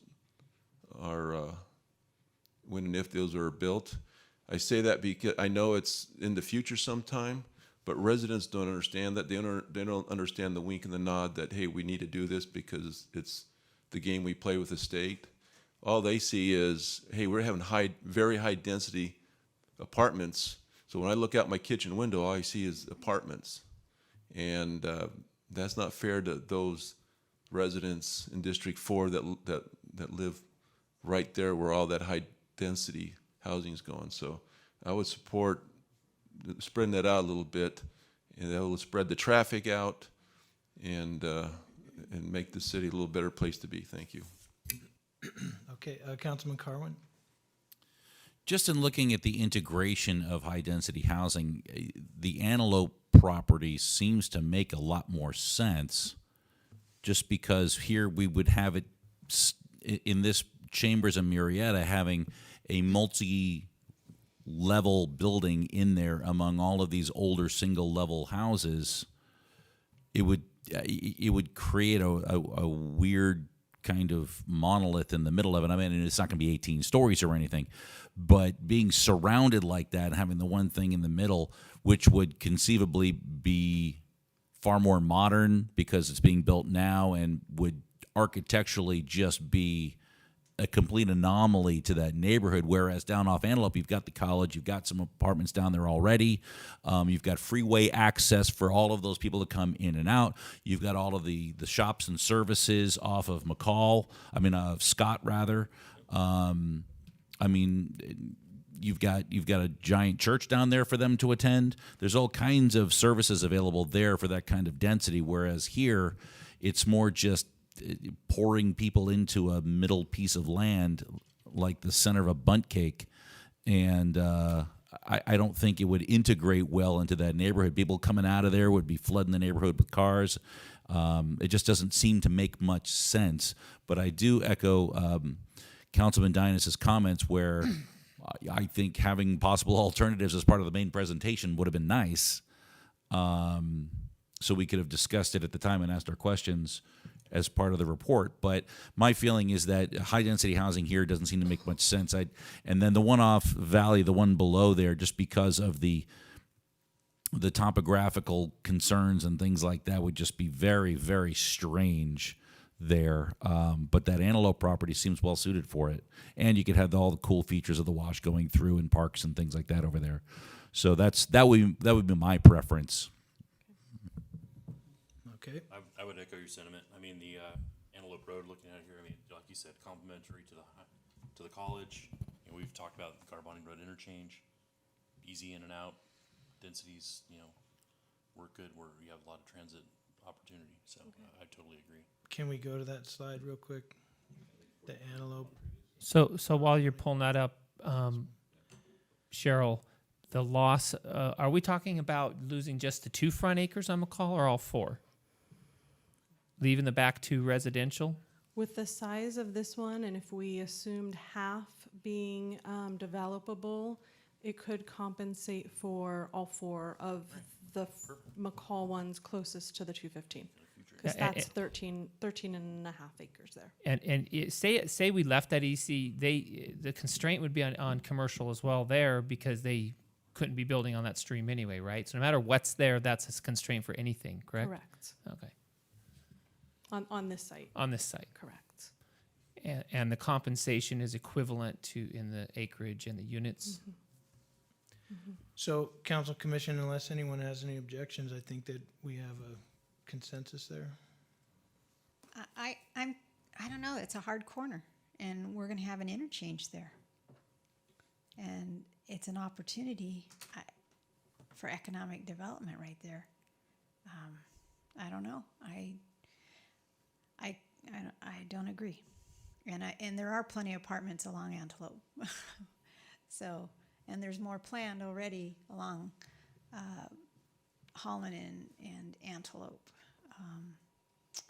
So I would lean towards some professional opinion on this from staff. It's a policy decision, Lisa. But it's also an economic development driver, possibly. So I still go with, I like it on, I think on Chambers, we give a facelift to the neighborhood and try to do some of the things that are needed in the Sun City core to revitalize it. Nobody seems to want it in their district, and so I'm wondering if we can put it in Paris and get credit for it someday. With all due respect, District 4 has plenty of that I haven't on that part. And it's not so much my district, I'm not looking at that. What I'm looking at is this is a hard corner. And I just, I'd hate to give that away so soon when we don't know what's gonna happen. I really have been one that's trying to also protect our economic development corridors, especially along the 215.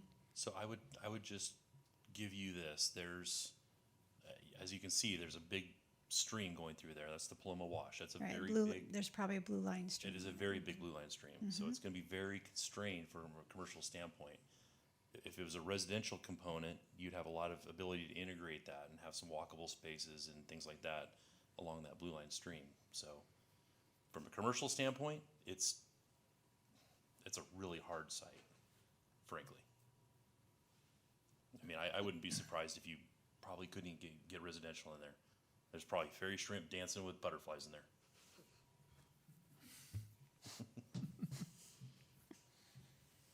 Okay. Sorry. So, Other comments? I don't know if we have any direction. I think I heard from the majority that this site is preferred over the McCall sites. Okay. All right. Cheryl, do you need anything else from us this evening? Not unless there's anything more you'd like to add. Okay. Thank you. I'm hearing none, so we will go ahead and adjourn. Thank you, everyone who's here tonight, taking the time. Anyone who's watching online, thanks for being with us. And thank you, staff, and thank you, Ms. Burnett, and